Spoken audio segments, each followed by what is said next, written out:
ዛሬ የምንመለከተውን የመጽሐፍ ቅዱስ ክፍል አውጥተን እናነባለን። አንደኛ ተሰሎንቄ ምዕራፍ 3 አንደኛ ተሰሎንቄ ምዕራፍ 3 በጌታ ስም አነባለሁ።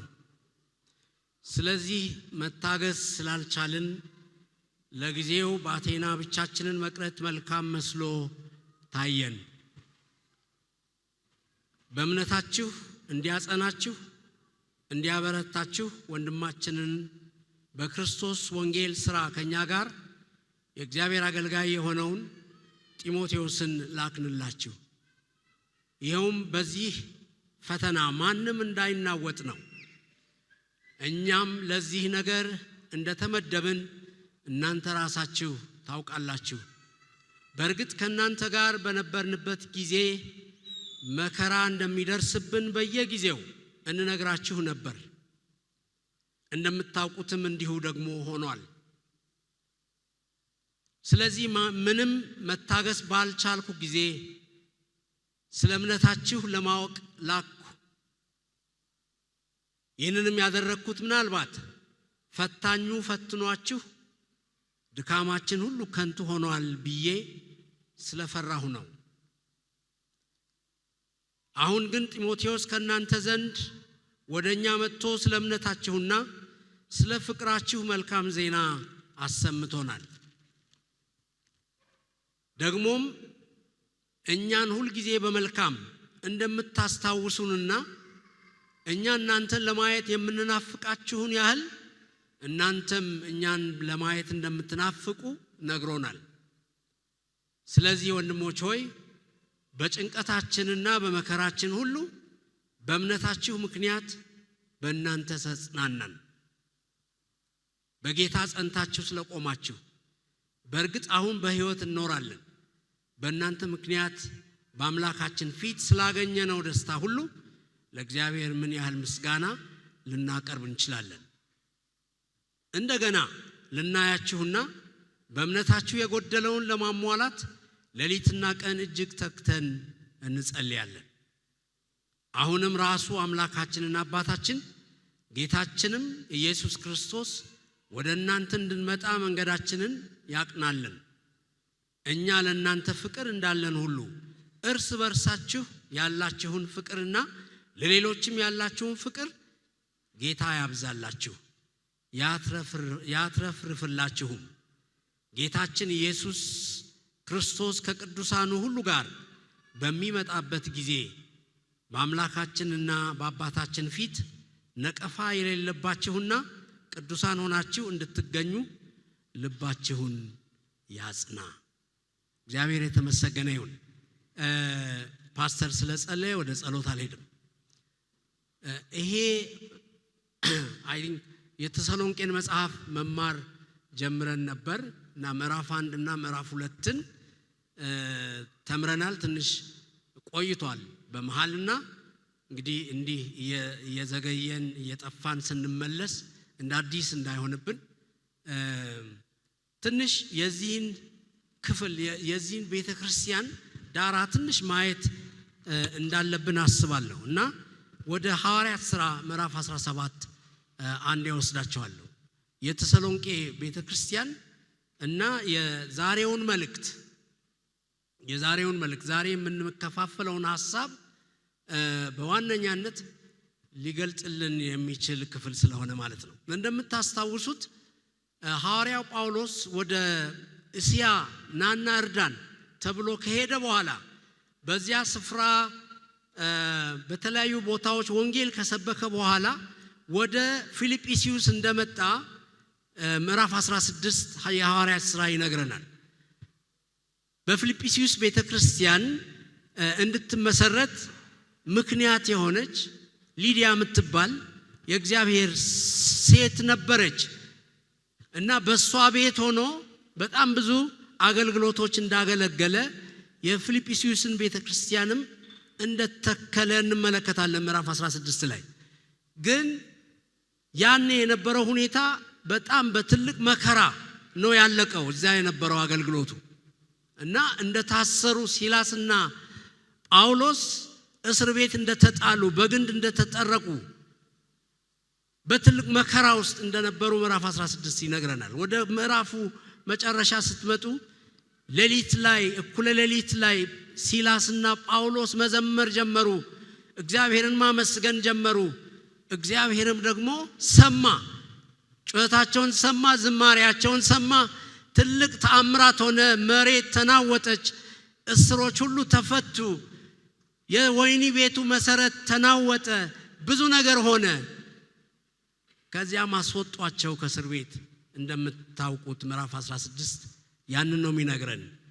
ግን ወደ ምዕራፉ መጨረሻ ላይ አንድ ነገር እናያለን። እነኚህ የታሰሩ ሰዎች፣ የተደበደቡ ሰዎች፣ የተገረፉ ሰዎች፣ ብዙ መከራ የደረሰባቸው ሰዎች እነ ጳውሎስ ሮማውያን መሆናቸውን ተረዱ ይላል። እና ሮማውያንን ማሰር፣ መግረፍ በዚያን ጊዜ በጣም ማይፈቀድ ነገር ስለነበረ ማይነካ ነገር እንደነኩ፣ ማድረግ የሌለባቸው ነገር እንዳደረጉ ገባቸው። ስለዚህ ዋናዎቹ የከተማ ሹሞች ሳይቀሩ መጥተው ቁስሎቻቸውን አጥበው ለምነው ከዚህ ከተማ ውጡልን ብለው አስወጧቸው ብሎ ነው የሚያበቃው ምዕራፍ 16። ከዚያ በኋላ ምን ሆነ ስንል ነው ምዕራፍ 17 ጳውሎስና ሲላስን ካምፍሊጶና ከአጶሎንያ አልፈው ወደ ተሰሎንቄ ሄዱ። በዚያም የአይሁድ ምኩራብ ነበር። ጳውሎስም እንደ ልማዱ ወደ ምኩራብ ገባ። 3 ሰንበት ከቅዱሳን መጻሕፍት እየጠቀሰ ከነርሱ ጋር ተነጋገረ። ክርስቶስ መከራን መቀበል እንዳለበትና ከሙታንም መነሳት እንደሚገባው እያስረዳ በማረጋገጥ ይህ እኔ የምሰብክላችሁ ኢየሱስ እርሱ ክርስቶስ ነው አላቸው። አይሁድም አንዳንዶቹ የሰሙትን በመቀበል ከጳውሎስና ከሲላስ ጋር ተባበሩ። ደግሞም ቁጥራቸው ብዙ የሆነ እግዚአብሔርን የሚፈሩ ግሪኮችና አያሌ ዕውቅ ሴቶች የሰሙትን ተቀብለው ከእርሱ ጋር ተባበሩ። አይሁድ ግን ስለቀኑ ወስላቶችን ከገበያ ቦታ አሰባሰቡ። ሕዝቡንም አነሳስተው በከተማው ውስጥ ሁከት ፈጠሩ። ጳውሎስንና ሲላስንም አምጥተው ሕዝቡ ፊት ለማቅረብ ወደ ኢያሶን ቤት እየተጣደፉ ሄዱ። ነገር ግን ሊያገኟቸው አልቻሉም። ስለዚህ ኢያሶንንና ሌሎች ወንድሞችን በከተማው ባሉ ባለስልጣናት ፊት እየጎተቷቸው እያሉ ጮሁ። እነዚህ ሰዎች ዓለሙን ሁሉ ሲያውኩ አይተው አሁን ደግሞ ወደዚህ መጥተዋል። ኢያሶንም በቤቱ ተቀብሏቸዋል። እነዚህም ሁሉ ኢየሱስ የሚባል ሌላ ንጉሥ አለ በማለት የቄሳርን ሕግ የሚጥሱ ናቸው። ሕዝቡንና በከተማውም ሹማምንት ይህን በሰሙ ጊዜ ተሸበሩ። ከዚያም ኢያሶንንና ሌሎቹን በዋስ ለቀቋቸው ይላል። እንግዲህ እዚህ ክፍል ውስጥ እንደምትመለከቱት ጳውሎስ ወደ ተሰሎንቄ ከመጣ በኋላ ወደ እንደሚያደርገው ልማዱ እንደሆነው ወደ አይሁድ ምኩራብ እንደሄደ እንመለከታለን። በአይሁድ ምኩራብ ውስጥ ወንጌል መስበክ ጀመረ፣ ማስተማር ጀመረ። ስለ ክርስቶስ ሞትና ትንሣኤ ይጠበቅ ስለነበረው መሲህ መናገር ጀመረ። ይህ በሆነ ጊዜ ብዙ አይሁዶች ወደ ጌታ መጡ።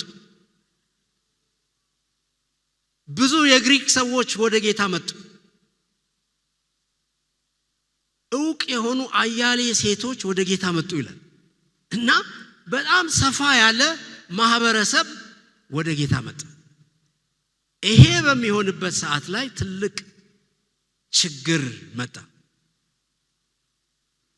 ጌታን ያልወደዱ፣ ጌታን ያልተቀበሉ፣ የጳውሎስን ትምህርት የነቀፉ አይሁዶች ከከተማ ውስጥ ሰው ሰብስበው ትልቅ ስደትና መከራ አስነሱባቸው። ስለዚህ ጳውሎስ እና ሲላስ ከዛ መውጣት ነበረባቸው። የምዕራፍ 3 ሐሳብ ከዚህ ጋር የተቆራኘ ነው። ወጡ። 3 ሰንበት የሰበኳቸው ሰዎች በሶስት ሰንበት ወደ ጌታ ያመጧቸው ሰዎች በዚያ መከራ ውስጥ ምን እየሆኑ እንደሆኑ የሚያውቁት ነገር አልነበረም። የዚህ ክፍል ዋና ሐሳብ ያገልጋይ ልብ የሚል ነው። ያገልጋይ ልብ አገልጋይ ስንል ሙሉ ጊዜዎችን ብቻ አይደለም ማየት ያለብን። ሁላችንም በክርስቶስ መንግስት ውስጥ ምንድነን? አገልጋዮች ነን። የቤት ህብረት እንመራለን፣ ዲያቆናት ነን፣ ዘማሪያን ነን፣ በተለያየ አገልግሎት ውስጥ እንሳተፋለን። ሙሉ ጊዜያችንን ሰጥተን እናገለግላለን።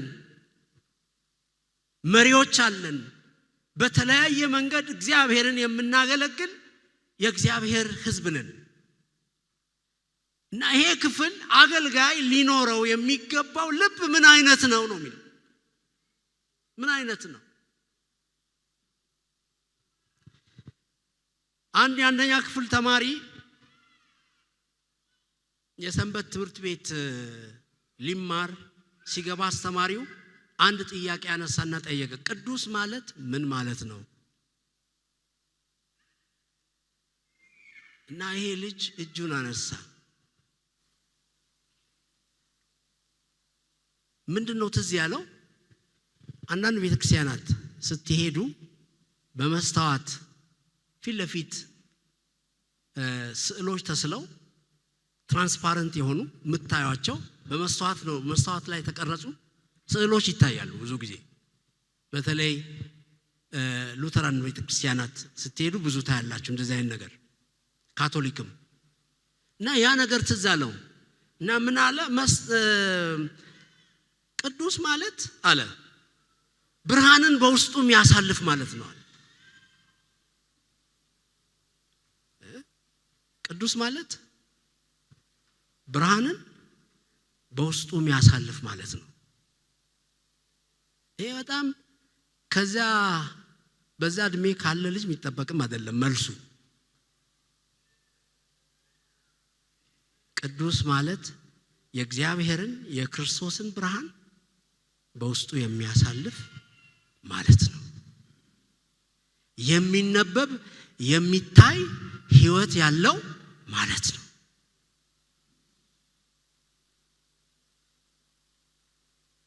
በዛሬው ክፍላችን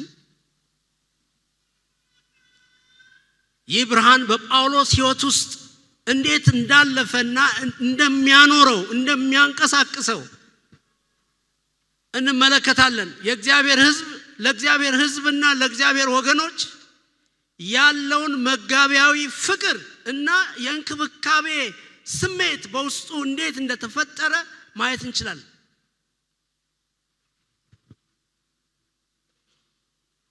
እንግዲህ በሶስት ሳምንት ውስጥ የተከላት ይህች ቤተክርስቲያን ከዚያ በኋላ ተመልሶ አልሄደም ጳውሎስ። አሁን ይህን መልእክት የምናነበውን መልእክት የጻፈው አቴና ሆኖ ነው። ይህንን እዛው ምዕራፍ 3 ቁጥር 1 ላይ ታያላችሁ። ስለዚህ መታገዝ ስላልቻልን ለጊዜው በአቴና ብቻችንን መቅረት መልካም መስሎ ታየን ይላል።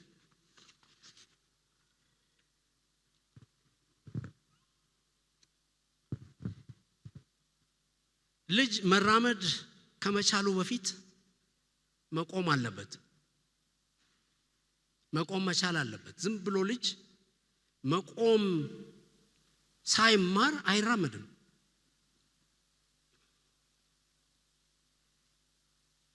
በመጀመሪያ እንዲቆም ቀጥሎም እንዲራመድ ግን የሚያግዙት ወላጆች ናቸው። ትዝ ይላችኋል ልጆች ያሏችሁ የመጀመሪያ ጊዜ ልጆች ሲቆሙ ምን አይነት ደስታ እንደሚፈጥር። ወፌ ቆመች፣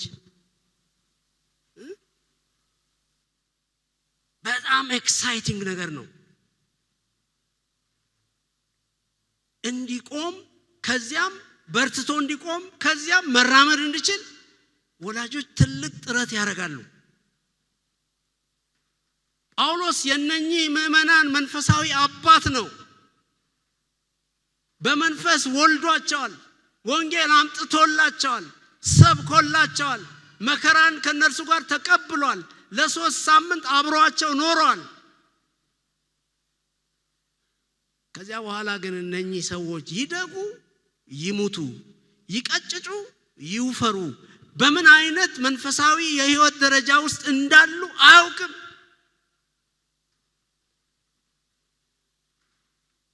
ለመመለስ በጣም ብዙ ጥረት አድርጓል። ሄዶ ሊያያቸው በምን አይነት ሁኔታ እንዳሉ፣ መከራው ምን እንዳደረጋቸው። ምዕራፍ 2 ቁጥር 18 ተመልከቱ። እዛው ላይ ማለት ነው። ምዕራፍ 2 ቁጥር 18 ወደ እናንተ ለመምጣት ፈልገን ነበር። በተለይም እኔ ጳውሎስ ብዙ ጊዜ ሞክሬ ነበር፣ ነገር ግን ሰይጣን አዘገየኝ ይላል።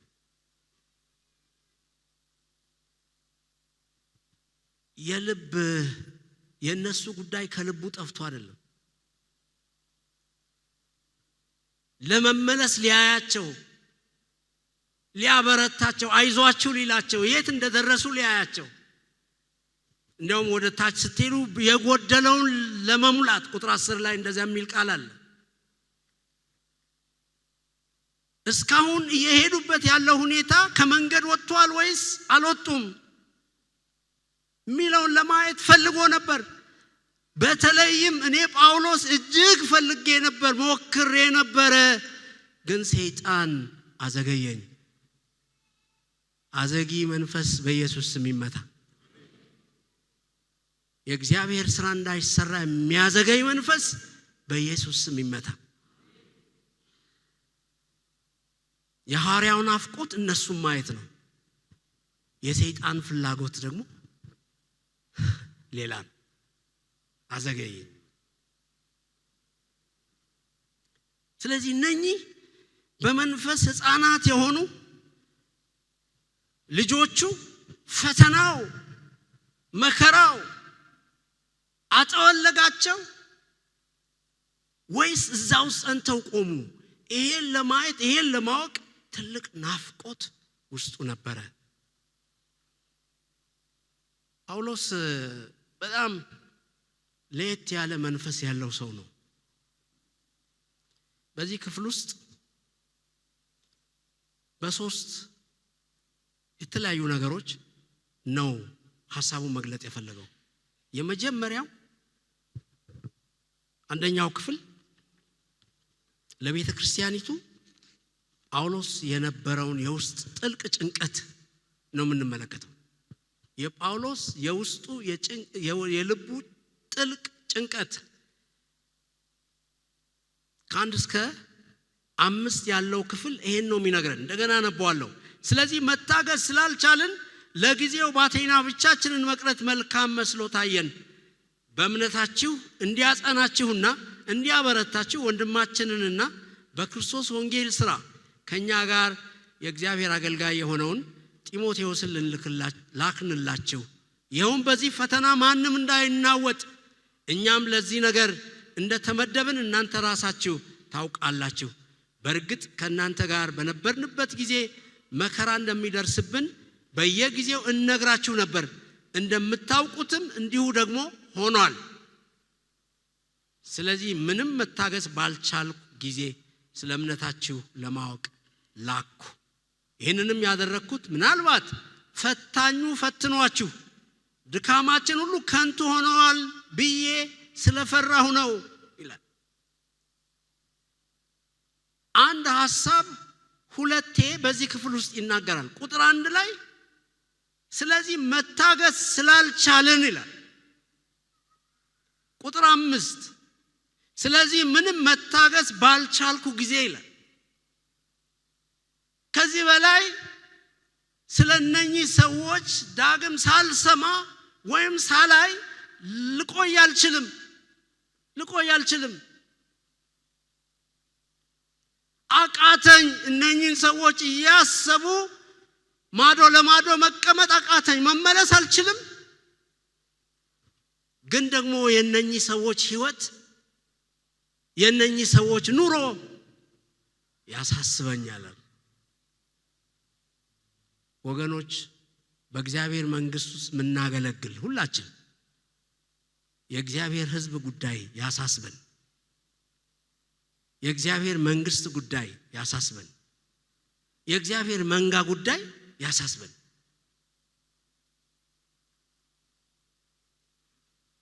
መታገስ አልቻልኩም። በሁለት ነገሮች ላይ ትልቅ ሸክም ስላለበት ነው ይሄን የሚያደርገው። አንደኛ መንፈሳዊ ጽናቱ አብሯቸው አለ ወይስ የለም የሚለው ማወቅ ፈልጓል። እነዚህ ሰዎች በጌታ ተተክለው ጸንተው ነው ያሉት ወይስ አይደለም? በጌታ ጸንተዋል ወይስ አልጸኑም? መከራው ይዟቸው ሄደዋል ወይስ አሉ? ይሄ መጀመሪያው የልቡ ናፍቆት ነው ለማወቅ። ሁለተኛው አድገዋል አላደጉም? መንፈሳዊ እድገቱስ? ለዚህ ነው ቁጥር 10 ላይ የተጀመረ ነገር ካለ የጎደለውን ልሞላ መጥቼ ላግዛችሁ እፈልጋለሁ የሚለው። በእነኚህ ሁለት ነገሮች በጣም ከባድ ጭንቀት ውስጥ ወድቆ እንመለከታለን። ከተሰሎንቄ ተሰዶ የወጣበት መንገድ አስቸጋሪ ስለነበር መመለስ እንዳይችል ሆኗል። ስለዚህ አሁን በአቴና ነው ያለው። አንድ አባባል እዚህ ጋር ምን እንደሚያመለክታላችሁ፣ በአቴና ብቻችንን መቅረት መልካም መስሎ ታየን። ጢሞቴዎስን ልኬ እኔ ብቻዬን መቅረት የኔ ብቸኝነት አልታየኝም ነው የሚለው። ምንድነው እዚህ ጋር ያስፈልገኛል ጢሞቴዎስ፣ ብቻዬን ምንም ላደርግ አልችልም፣ ጢሞቴዎስ ያስፈልገኛል። ነገር ግን የናንተ ከኔ ይብሳል። እሱን ልኬ እኔ ብቻዬን ብቀር ይሻላል። ያገለላይ ልብ ማለት ይሄ ነው። እኔ ብቸገር ይሻላል፣ እኔ ብቸኛ ብሆን ይሻላል።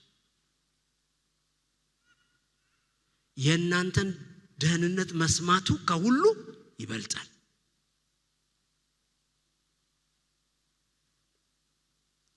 ስለዚህ ጢሞቴዎስን ላኩ።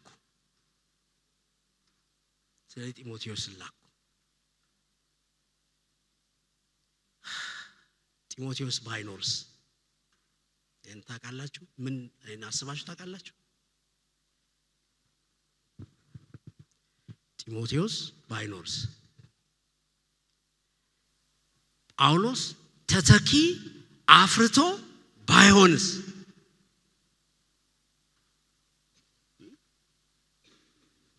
አንዳንዴ እኮ በቃ ዝንታለም ምንኖር ነው የሚመስለን አይደል? እያንዳንዳችን በየአገልግሎታችን ምን ያህል ተተኪ ለማፍራት እየተጋን ነው? ስንት ተተኪ አፍርተናል? ምዕራፍ 16 ላይ ስታነቡ ጢሞቴዎስን እንዴት እንዳገኘው ይነግራቸዋል። ሐዋርያት ሥራ አንድ ወጣት አየ፣ ጢሞቴዎስ የሚባል በአባቱ ግሪካዊ በእናቱ አይሁዳዊ፣ ወደደው፣ ወሰደና ገረዘው። ከዚያ በኋላስ አብሮ የወንጌል ማህበርተኛ አደረገው፣ አሳደገው። በቅፉ የእግዚአብሔርን ኃይል የእግዚአብሔርን ዕውቀት እያያደገ በጳውሎስ ሕይወት ውስጥ ተቀረጸ ጢሞቴዎስ። እና እዚህ ጋር ጢሞቴዎስን ምን ብሎ እንደሚጠቅስ ታውቃላችሁ? ሁለት ኳሊፊኬሽን ሰጥቷል ለጢሞቴዎስ። አንደኛ ወንድማችን አለ። የማን ወንድም? የሐዋርያው ጳውሎስ ወንድም። የአንድ ተራ ምዕመን ወንድም አይደለም፣ የሐዋርያው ወንድም። ሁለተኛስ በክርስቶስ የወንጌል ሥራ ከኛ ጋር አብሮ አገልጋይ አለ። እንደዛ ነው የሚለው አይደል? ቁጥር 2 በእምነታችሁ እንዲያጸናችሁ እንዲያበረታችሁ ወንድማችንንና በክርስቶስ ወንጌል ሥራ ከኛ ጋር የእግዚአብሔር አገልጋይ የሆነውን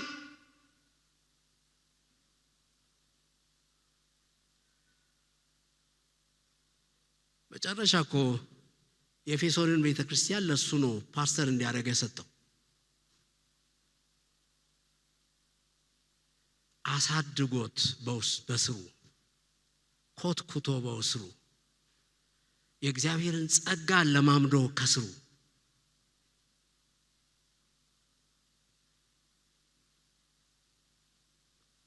የማይናቅ ተተኪ አፍርቶ የወንጌልን አደራ ሰጠው።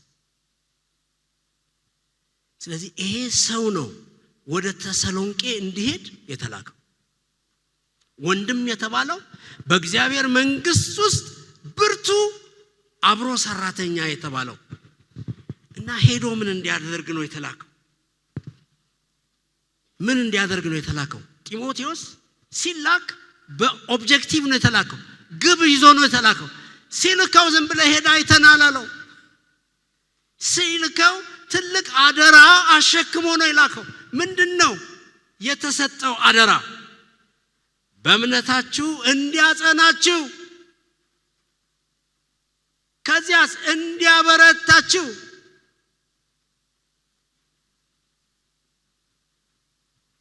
የእንግሊዘኛውን መጽሐፍ ስታነቡ ስታብሊሽ እንዲያረጋችሁ ይላል፣ እንዲመሰርታችሁ። ምክንያቱም ትክክለኛ የሆነው አካሄድ ምን እንደሆነ ሐዋርያዊ የሆነ ጋይዳንስ ስላልሰጠናችሁ፣ ምሪት ስላልሰጠናችሁ፣ በመከራ ጥለናችሁ ስለሄድን፣ አሁን ብቻችሁን ስለሆናችሁ፣ እንዴት እንዳደጋችሁ፣ በምን መንገድ እንዳደጋችሁ፣ ወንጌልን እንዴት እንዳጣመማችሁ ወይ ቀና አድርጋችሁ እንደተቀበላችሁ ስለማናቅ ትክክለኛውን ነገር ነግሯችሁ ስታብሊሽድ እንዲሆኑ እንድትሆኑ፣ እንድትቆሙ፣ እንድትበረቱ፣ እንድትተጉ። ይሄን ሊያደርግ የሚችለው ጳውሎስ በምንድን ነው? ጢሞቴዎስ በምንድን ነው? አንደኛ በእግዚአብሔር ቃል፣ የእግዚአብሔርን ቃል በማስተማር እውነት የሆነውን የሚያንጸውን፣ የሚያጸናውን፣ የሚተክለውን፣ የሚያቆመውን፣ መነቀል ያለበትን የሚነቅለውን ሕያው የሆነውን የእግዚአብሔርን ቃል እንዲያስተምራቸው። ሌላው ተክቶ አብሮ እንዲጸልይ ነው። ጸሎት እንዲያስተምራቸው ነው። በእግዚአብሔር መንግስት ውስጥ ጸሎት ያለውን ከፍ ያለ ዋጋ እንዲያሳያቸው ነው። ስታብሊሽ መሆን የሚቻለው፣ መቆም የሚቻለው፣ መበርታት የሚቻለው በቃሉ በጸሎት። ሶስተኛስ በተለይ ይሄ የተሰሎንቄ መጽሐፍ የሚታወቅበት አንድ ዋናው ነገሩ የጌታ ዳግም ምጽአት። የጌታን ዳግም ምጽአት በተመለከተ በመከራ ውስጥ ያለፉ ያሉ ሰዎች ናቸው። ይሄ መከራ ወደ ጌታ እንዴት እያቀረበን እንደሚሄድ ሊያሳያቸው፣ በመከራ ውስጥ የእግዚአብሔርን ብርቱ ሥራ ማየት እንዲችሉ እንዲያግዛቸው፣ የጸጋ ስራዎችን በማነቃቃት ጸጋ በቤተ ክርስቲያኒቱ እንዴት መቀጣጠል እንዳለበት ሊያሳያቸው፣ ወደ አካሉ የተመለሱ ደግሞ ወደ አካሉ በንስሐ የሚመጡበትን መንገድ ሊያሳይ። ጢሞቴዎስ ይሄን ለዚህ ዓላማ ነው ሄደው። ዝም ብሎ ምክር እዚህ ጋር በዝርዝራናይም ሊመክራችሁ ሊያበረታችሁ የሚለው እነኚህ ነገሮች ሁሉ አቅፎ ነው። በዚህ መንገድ በእግዚአብሔር መንግስት ውስጥ እንዲተክላችሁ ልኬዋለሁ። እግዚአብሔር የተመሰገነ ይሁን። መሪዎችንም ተተኪዎችንም የማያሳጣ ጌታ የተባረከ ይሁን። ይሄ ነው በቃ ለዚህ ላኳችሁ። መታገስ ባቃተኝ ጊዜ ይሄን አደረኩ። ወንድማችንን አብሮ ተጋዳይ የእግዚአብሔርን አገልጋይ ጢሞቴዎስን ላኩላችሁ። በመከራ ውስጥ፣ በስደት ውስጥ፣ በፈተና ውስጥ ያለውን ይህን ምእመን ቆም ብሎ ማሰብ ለዚህ ምእመን መጸለይ ምን ያህል አስፈላጊ እንደሆነ ይሄ ክፍል ይነግረናል። ከዚህ ታላቅ ሐዋርያ ምንማረው እውነተኛ የሆነ የአገልጋይ ጭንቀት ሊሆን የሚገባው በቁጥር መብዛት በቤተ ክርስቲያን የእሁድ ተሳትፎ ላይ ከፍ ያለ ሕዝብ ማግኘት አይደለም። መንፈሳዊ ብስለትና መንፈሳዊ ቁመና ያለው ምእመን ማግኘት ነው። እግዚአብሔርን የሚወድ እግዚአብሔርን የሚያከብር እግዚአብሔርን የሚፈራ ለእግዚአብሔር ድምጽ ክፍት የሆነ የቆመ እግዚአብሔር የሚያከብር ሕዝብ ማየት ነው።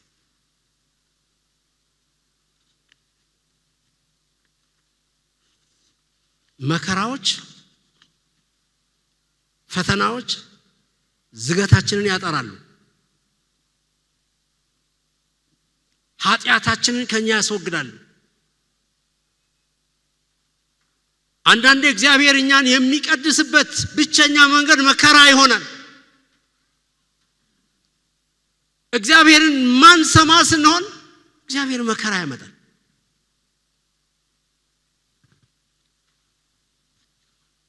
ያ ብቻ አይደለም፣ መከራና ፈተና የክርስቶስን ባህሪ እንድንላበስ ዋና ምክንያት ይሆናል። ሮሜ ምዕራፍ 5 ከ3 እስከ 4 ያለውን አንብቡ። ፈተና መከራ ባህሪን እንደሚቀርጽ ይናገራል።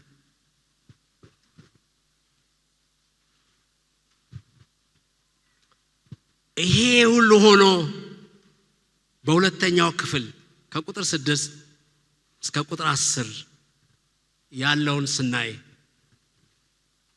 ጢሞቴዎስ የምስራች ይዞ ወደ ጳውሎስ መመለሱን እንመለከታለን።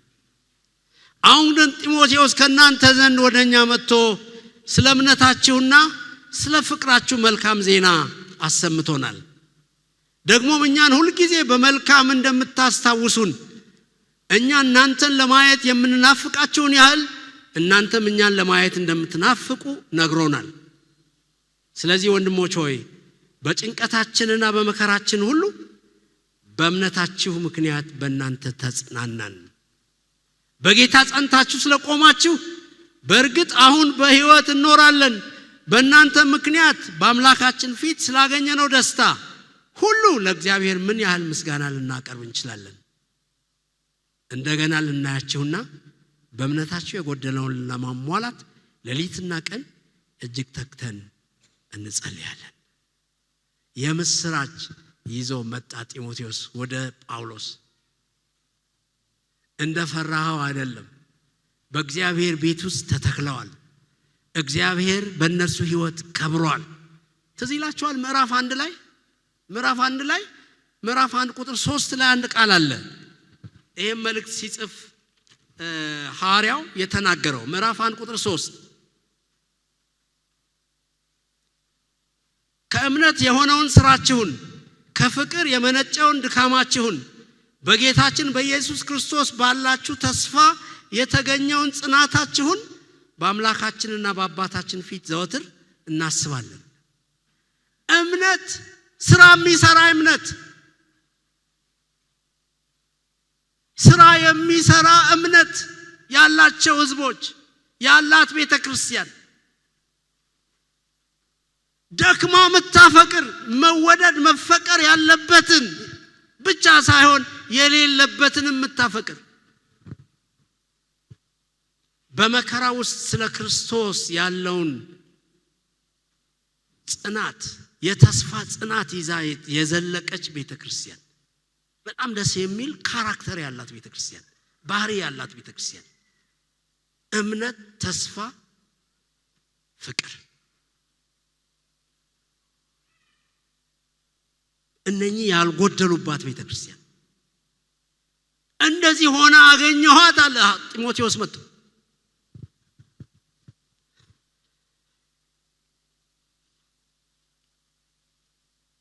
ጢሞቴዎስ ከተሰሎንቄ ባመጣው ምላሽ ጳውሎስ ከመጠን በላይ እንደተደሰተ ታያላችሁ። እኔ ያን ደስታ የሚቋጭም ሰብስቦ የሚቋጨው ቁጥር 8 ነው። ቁጥር 8 ምንድነው የሚለው? በጌታ ጸንታችሁ ስለቆማችሁ በእርግጥ አሁን በሕይወት እንኖራለን ይላል። አሁን እሱ አሁን ስለራሱ ነው።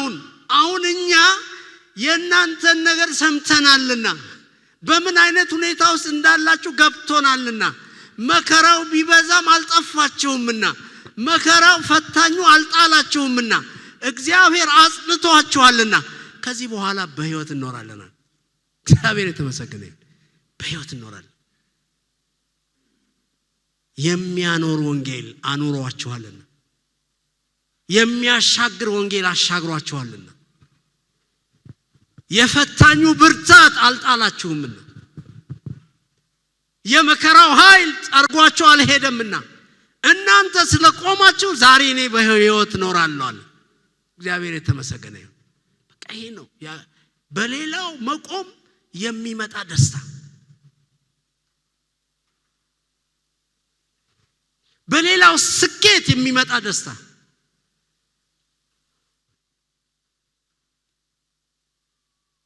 እግዚአብሔር ይህን ያድርግ ይጨምርልን። አሁን ስለቆማችሁ፣ አሁን እግዚአብሔር ስላገዛችሁ፣ አሁን እግዚአብሔር ስለረዳችሁ እኔ በሕይወት እኖራለሁ። እግዚአብሔር የተመሰገነ። በጣም የሚገርም አባባል። እኖራለሁ በቃ ከዚህ በኋላ ምን ያስፈልገኛል? ሶስተኛውና የመጨረሻው ክፍል የጳውሎስን ጸሎት ነው የምንመለከተው። የጳውሎስ ጸሎት ከቁጥር 10 እስከ 13 ያለውን እናንብበው። እንደገና ልናያችሁ በእምነታችሁ የጎደለውን ለማሟላት ሌሊትና ቀን እጅግ ተግተን እንጸልያለን። አሁንም ራሱ አምላካችንና አባታችን ጌታችንም ኢየሱስ ክርስቶስ ወደ እናንተ እንድንመጣ መንገዳችንን ያቅናልን። እኛ ለእናንተ ፍቅር እንዳለን ሁሉ እርስ በርስ ያላችሁን ፍቅርና ለሌሎችም ያላችሁን ፍቅር ጌታ ያብዛላችሁ ያትረፍርፍላችሁም። ጌታችን ኢየሱስ ክርስቶስ ከቅዱሳኑ ሁሉ ጋር በሚመጣበት ጊዜ በአምላካችንና በአባታችን ፊት ነቀፋ የሌለባችሁና ቅዱሳን ሆናችሁ እንድትገኙ ልባችሁን ያጽና። ጳውሎስ የጸሎቱን ሁኔታ ስታዩ 3 ነገር ነው የሚያደርገው። አንደኛ ሌሊትና ቀን ነው የሚለው ቁጥር 10።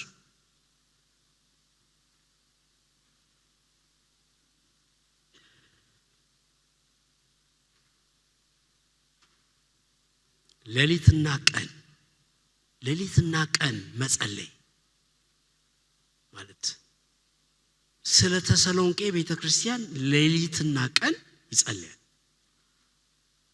ይሄ ማለት ስራ የለውም፣ ስራ ፈቷል ማለት አይደል። የተሰሎንቄ ቤተክርስቲያንን በልቡ አርግዞ ይዞራል። ሲቀመጥ ያውተመትማል ስለዛች ቤተክርስቲያን። ሲሄድ በመንገድ ያቺ ቤተክርስቲያን ሸክሟ ውስጡ አለ። ሁሌ ይጸልያል። ሌሊት ያስባል፣ ቀን ያስባል ስለዚህ ቤተክርስቲያን። ሌሊትና ቀን ይጸልያል።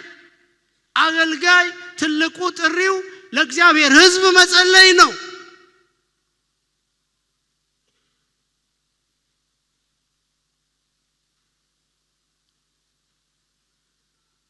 ሌሊት እና ቀን። ሁለተኛ እጅግ ተግቼ ነው የሚለው እዛው ቁጥር ላይ። እጅግ መትጋት ማለት ፈርቨንትሊ ይላል እንግሊዘኛውን ስታዩ። እጅግ ተግቶ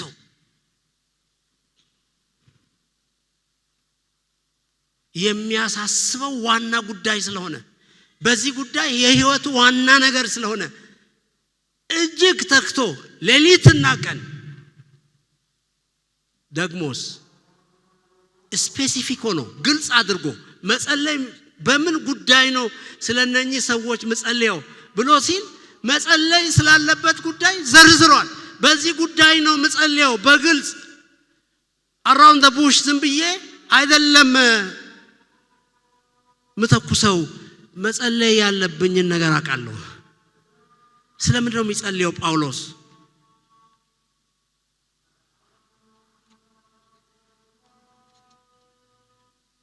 ፍጹም እምነት እንዲኖራቸው፣ እግዚአብሔርን የሚያከብር እምነት እንዲኖራቸው፣ በፈታኙ የማይወድቅ እምነት እንዲኖራቸው፣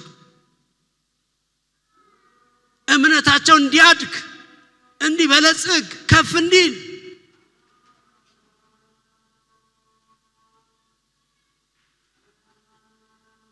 ቁጥር 11 እና 10 እና 11 ላይ ይሄን ይላል። ቁጥር 12 ላይ የበዛ ፍቅር እንዲኖራቸው፣ እርስ በርስ እንዲዋደዱ፣ ከዚህ በላይ አሁን ከሚዋደዱት በላይ እንዲዋደዱ። ፍቅር ክርስቶስን ማሳያ ብቸኛ መንገድ ስለሆነ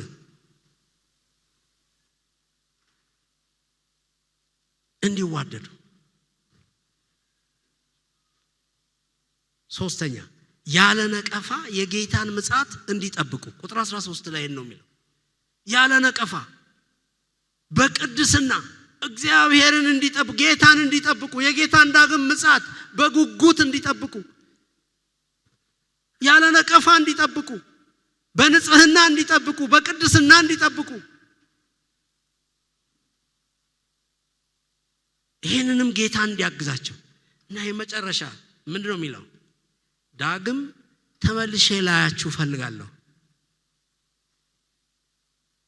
ምዕራፍ 2 ላይ ሰይጣን አዘገየኝ ብሏል። አሁን እግዚአብሔር በር እንዲከፍትልኝ ጸልዩልኝ። እኔም ጸልያለሁ፣ እናንተም ጸልዩልኝ። መልእክቶችም ይሁኑ የቤተክርስቲያን ታሪክ ሐዋርያው ቅዱስ ጳውሎስ ወደ ተሰሎንቄ ተመልሶ ስለመሄዱ አይነግሩንም። ግን እንደ አገልጋይ 3 ነገሮችን አድርጓል። አንደኛ ሊያጸናቸው ሊያቆማቸው የሚችለውን መልእክት የሚችለውን ትምህርት ሊያቀብል የሚችል ሰው ልኮላቸዋል። ጢሞቴዎስን ልኳል።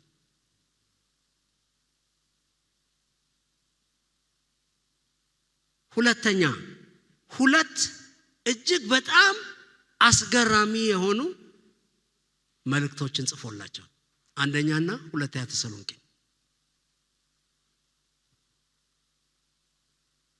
ሶስተኛ አሁን መጨረሻ ላይ ያየነው ምን አድርጎላቸዋል? ጸልዮላቸዋል። ሐዋርያዊ ጸሎት ጸልዮላቸዋል። እንዲያውም ምዕራፍ 2 መጨረሻ ላይ ሄዳችሁ ስታነቡ ምዕራፍ 2 ቁጥር 19 ጌታችን ኢየሱስ ሲመጣ በእርሱ ፊት ተስፋችን ወይም ደስታችን ወይም አክሊላችን ማን ነው? እናንተ አይደላችሁምን? በእርግጥም ክብራችንም ደስታችንም ናችሁ። እግዚአብሔር የተመሰገነ ይሁን። ይሄን በማድረግ ሐዋርያዊ ግዴታውን ሐዋርያዊ አደራውን እንደተወጣ እንመለከታለን። ስለዚህ በእግዚአብሔር ቤት ውስጥ ምን ወጣ ምን ገባ እግዚአብሔርን ምናገለግል በተለያየ መንገድ ጌታን ለማገልገል የተሳተፍን ያለን ይህ እውነት ይግባን። የእግዚአብሔር ሕዝብ ያሳስበን። የእግዚአብሔር ሕዝብ ቁጥር 1 ጉዳያችን መሆኑን አንርሳ። የእግዚአብሔርን ሕዝብ የረሳ አገልጋይ ሊሆን አይችልም። ተጨነቅኩ ይላል። ከዚህ በላይ ምንም ማለፍ አልችልም ባልኩ ጊዜ ጢሞቴዎስን ላኩ። እግዚአብሔር ይርዳን።